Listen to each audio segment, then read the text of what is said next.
The sky over Seattle glows with fire and panic. At precisely 5:04 a.m., 3 high-altitude EMP detonations blind satellites and knock out the West Coast's power grid. Phones go dead, smart cars freeze mid-commute, and then the real nightmare begins.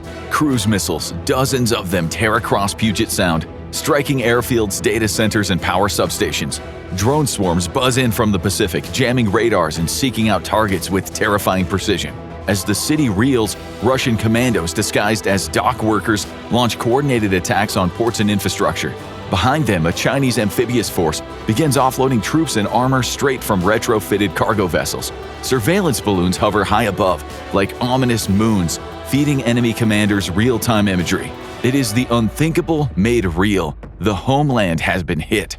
Day 0, 4:30 a.m. Eastern. It's a normal spring morning when operators at North American Aerospace Defense Command, or NORAD, notice faint blips on the radar screens. High over the Pacific, U.S. infrared satellites detect the telltale heat plumes of multiple missile launches. Within seconds, computers identify them as a wave of incoming cruise missiles and short-range ballistic missiles, likely launched from enemy submarines and disguised cargo vessels positioned in international waters. What no one realizes yet is that this is not just a missile barrage. It is the opening move of a full-scale, coordinated Russo-Chinese invasion of Seattle. The goal is a rapid surgical bite-and-hold campaign to seize a foothold on the U.S. mainland. They want to push the American Navy out of the Pacific long enough to establish maritime dominance, and if they play their cards right, a temporary forward base on U.S. soil. Claxons erupt through NORAD's Cheyenne Mountains Ops Center. This is not a drill. Phone trees and encrypted comms light up.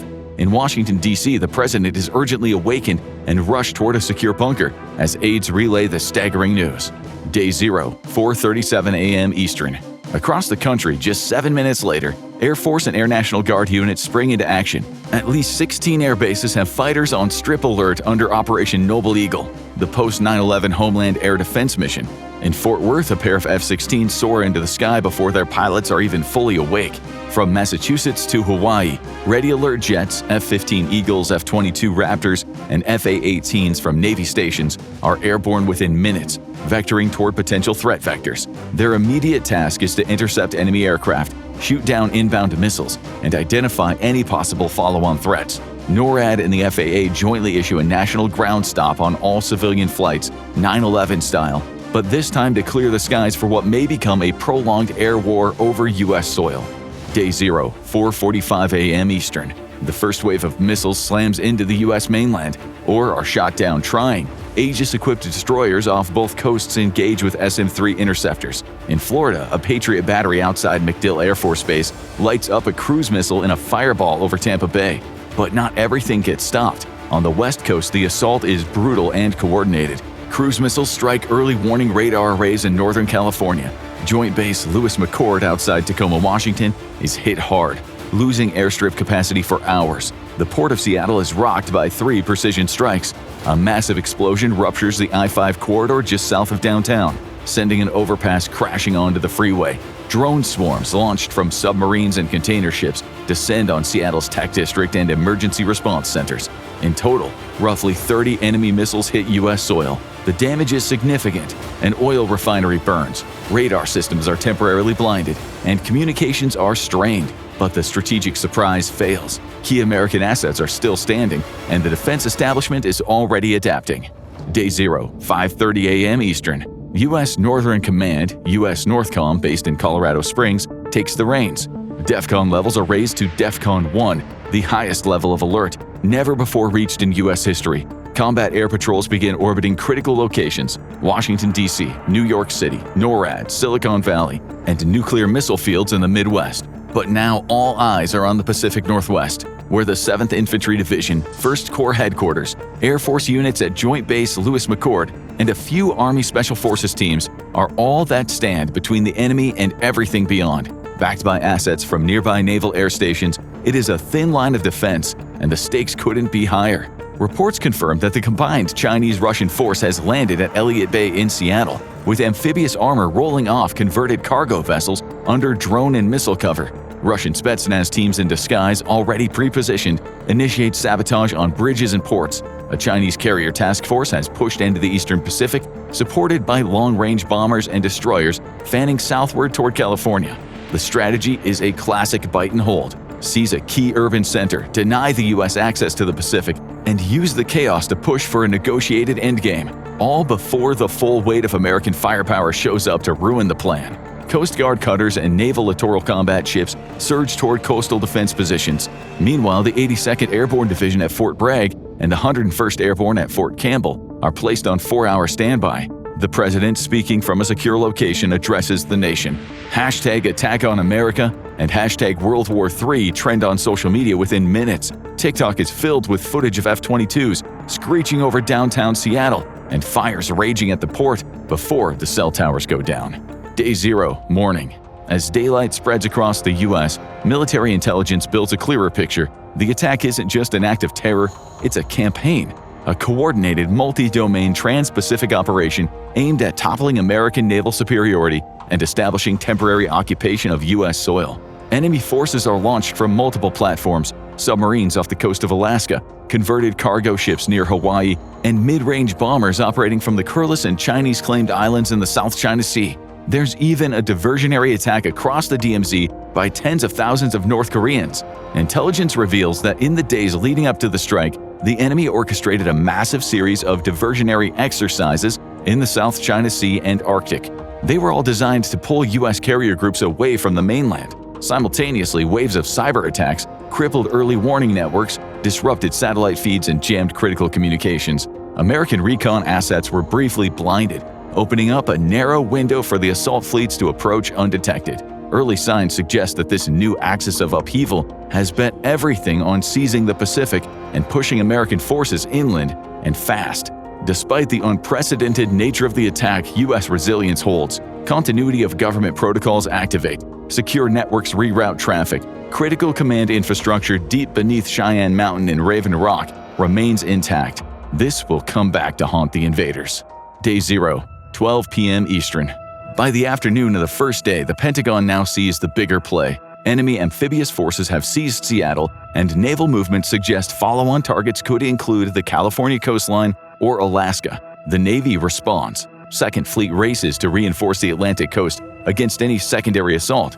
On the Pacific front, the 3rd and 7th Fleets combine assets to initiate Operation Backtide, the campaign to eject Chinese and Russian forces from U.S. waters and prevent further landings. F-35s from carriers in San Diego reposition to forward bases in Oregon. P-8 Poseidon submarine hunting aircraft fan out to sweep for the enemy's submerged assets.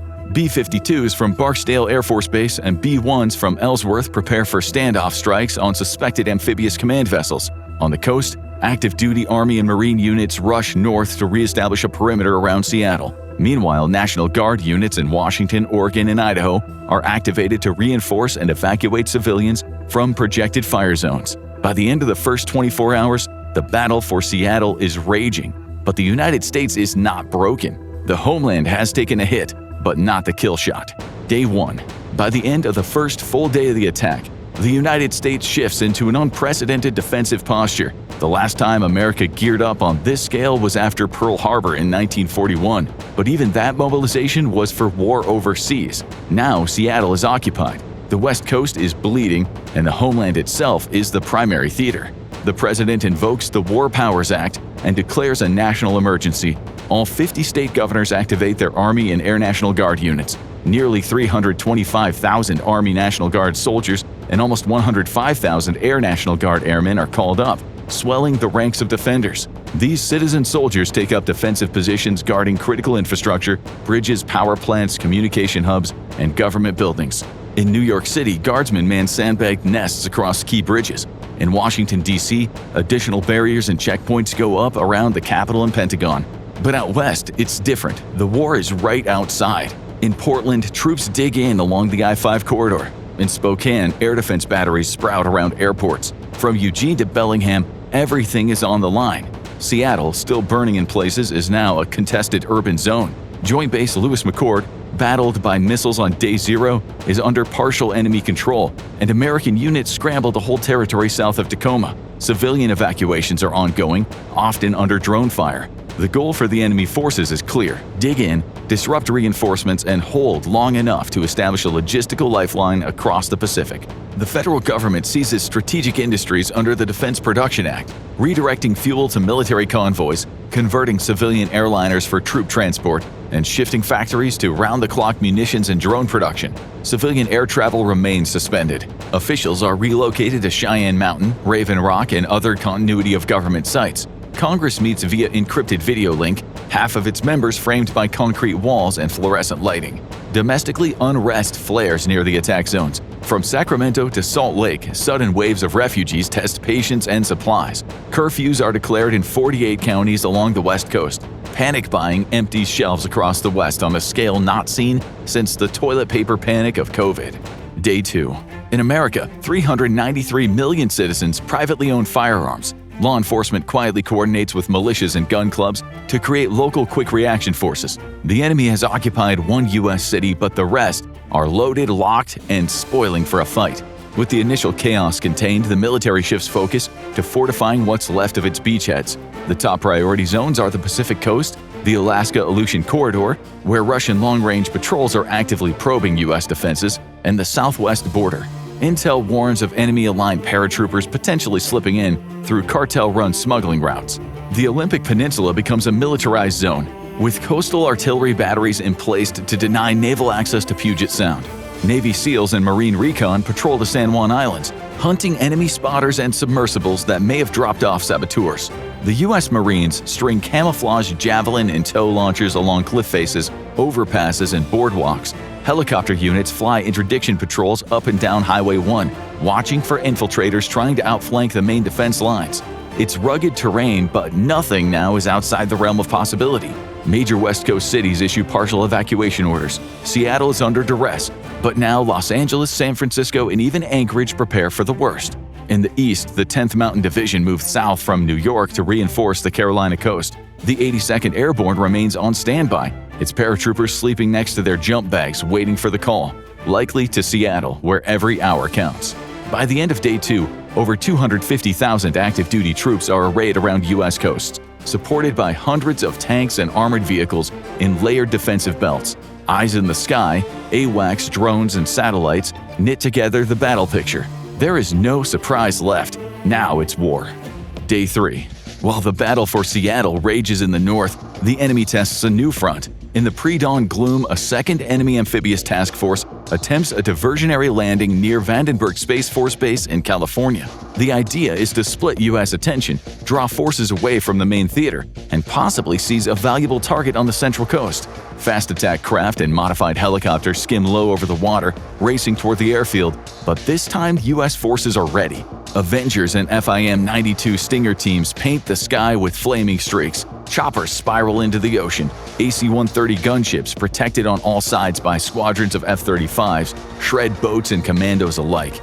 On the sand dunes below, Army Rangers from the 75th Regiment lay in wait. The fight is brutal, intimate, and short. Dozens of enemy special operators hit the beach and are met by machine guns, mortars, and a wall of steel. The engagement lasts less than 2 hours. The survivors are zip-tied and medevaced out before sunrise. Enemy survivors are interrogated by Chinese-American students recruited from California's best colleges and reveal that Seattle is only the beginning. The plan is to fortify the city, reinforce it from the sea, and establish a long-term liberated zone meant to fracture U.S. logistics and morale. Smaller landings may continue to test the coast, but Seattle is the main effort. U.S. Northern Command reacts accordingly. The 1st Marine Division repositions to the Los Angeles Basin. The 3rd Infantry Division rolls west from Georgia, its tanks placed on rail cars and freighters. Meanwhile, air defenses tighten across the west. Patriot and THAAD systems ring Los Angeles and San Diego. Combat air patrols stack over the Pacific like a giant spiraling corkscrew of steel. Carrier groups, USS Carl Vinson, USS Theodore Roosevelt, and USS Abraham Lincoln, fan out along the Pacific to intercept follow-on waves. 2 additional carriers head toward Hawaii and Guam to cut off enemy reinforcements. Putting aside a recent spate of political squabbles, Canada is the first major ally to join the fight. CF-18s fly combat air patrols out of Vancouver. NATO AWACS aircraft arrive from Europe to boost radar coverage. Japanese destroyers form a joint task force with U.S. ships to push eastward and begin clearing the Central Pacific. Over 500,000 American troops, active duty, guard, and reserve, are now deployed across the U.S., including all 3 Marine divisions and multiple armored divisions. Nearly 1,500 fighter jets dominate American skies, while over 100 Navy warships and 60 submarines form an iron wall around the continent. Missile defenses blanket key regions, and NORAD's integrated network ensures that any new threat is rapidly intercepted. The enemy's surprise has failed. The Seattle beachhead holds, but it is isolated, bleeding and crumbling under pressure. Reinforcements are cut off. Naval superiority is slipping from their grasp. The bite-and-hold strategy is becoming a death trap. Day 3. Having blunted the initial attack and solidified the defensive lines around the West Coast, America's strategy pivots. It's time to hit back. The Seattle lodgment is holding for now. Enemy forces are isolated behind U.S. lines, hundreds of miles from reliable reinforcement. And out at sea, their plan is unraveling. The home turf advantage pays dividends. American logistics are humming. Railways, highways, and forward-deployed bases are feeding the front line faster than the enemy can react. The Russo-Chinese gamble now faces a brutal truth. Time and mass favor the United States. Drawing from the World War II Pacific playbook, the U.S. doesn't just aim to contain the threat, it aims to erase it and then turn the ocean into a graveyard for any follow-up force.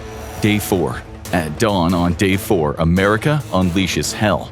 B-2 Spirit bombers of the 509th Bomb Wing lift off from Whiteman Air Force Base. Their mission is to decapitate the enemy's floating command structure off the West Coast.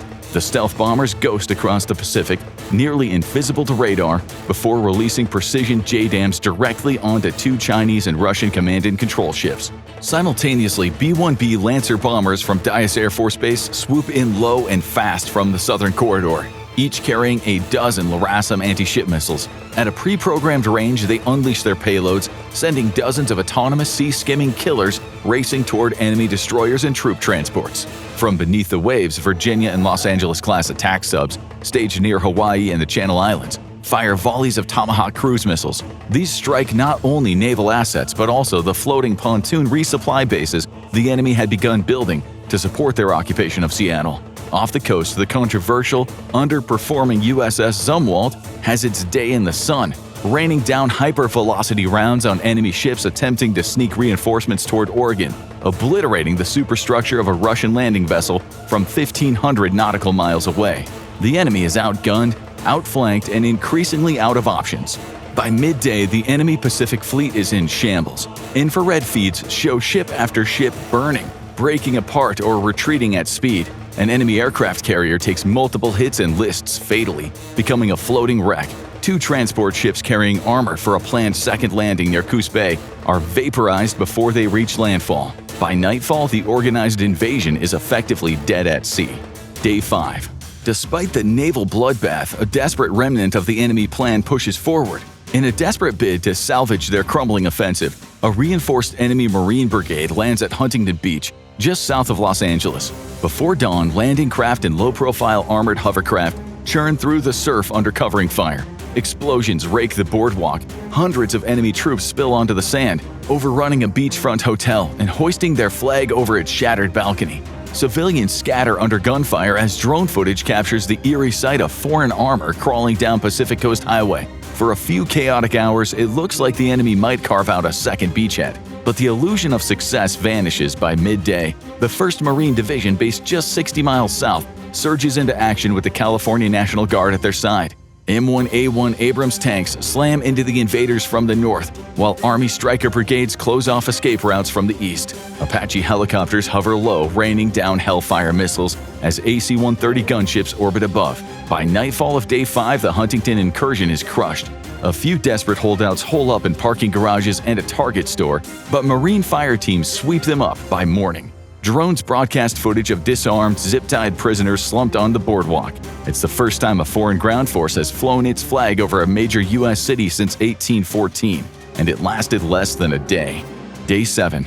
With the Homeland secured, the gloves come off. The Pentagon finally unleashes the remainder of Operation Backtide, a full-spectrum offensive to destroy the enemy's ability to ever attempt such a campaign again. Ohio-class submarines hidden deep in the Pacific and Atlantic receive their launch orders. From undisclosed locations, they ripple fire over 400 Tomahawk missiles at naval bases, radar arrays, and airfields across the enemy coalition's Pacific launch zones. Military ports in the South China Sea, Siberian Far East, and select bases near Vladivostok vanish beneath plumes of white-hot precision fire. Simultaneously, B-52 Stratofortresses operating from under fire bases in Guam, Diego Garcia, and Barksdale Air Force Base conduct long-range bombing missions. They release not only conventional ordnance but leaflet bombs, rebooted PSYOP classics warning enemy civilians of what their leaders have unleashed and urging them to surrender. U.S. Cyber Command goes on the offensive. Entire enemy grids blink out. Trains stop. Aircrafts are grounded. Communication systems go dark. American-backed insurgent groups within the enemy's borders suddenly come alive with newfound support. Meanwhile, U.S. Special Operations Forces clean up the remaining threat vectors. Navy SEALs sweep through the San Juan Islands and Olympic Peninsula, flushing out embedded enemy forward observers. In Alaska, Army Special Forces conduct high-altitude insertions to eliminate surviving Spetsnaz teams hiding in mountain outposts. The tide of war has fully turned. The Seattle front has been isolated and rendered unsustainable. Reinforcements are not coming. Ammunition is running dry. Aerial resupply is impossible due to American air dominance. Enemy units begin to surrender in small groups. Others fortify for what they know will be a massive combined arms assault in the days ahead. Behind the scenes, U.S. officials communicate a quiet but unyielding ultimatum to the aggressor nations through neutral intermediaries: surrender or risk annihilation. The U.S. nuclear arsenal remains untouched but unmistakably ready. Week 2. With the West Coast stabilized, the Seattle invasion contained, the United States pivots into the next phase: sustained defense, overwhelming industrial mobilization, and the methodical dismantling of any remaining threat. The Homeland still bears the scars of invasion: bombed ports, burned bridges, bullet-pocked storefronts. But now it's about keeping the initiative and grinding the enemy into submission. Seattle remains contested but surrounded. Joint Base Lewis McChord is under U.S. control again, and cleanup operations sweep through Tacoma's industrial zones. But America's defense planners aren't taking any chances. Fortress North America becomes a reality. Thousands of troops reinforce Guam, Hawaii, and Puerto Rico, ensuring no follow-up strike can threaten American logistics again. The Panama Canal, critical for shifting carriers between the oceans, is placed under U.S. military protection, with full Panamanian cooperation. Surveillance assets are deployed throughout the Caribbean and the Gulf of Mexico, watching for any surprise sub-launched attacks or rogue infiltration units.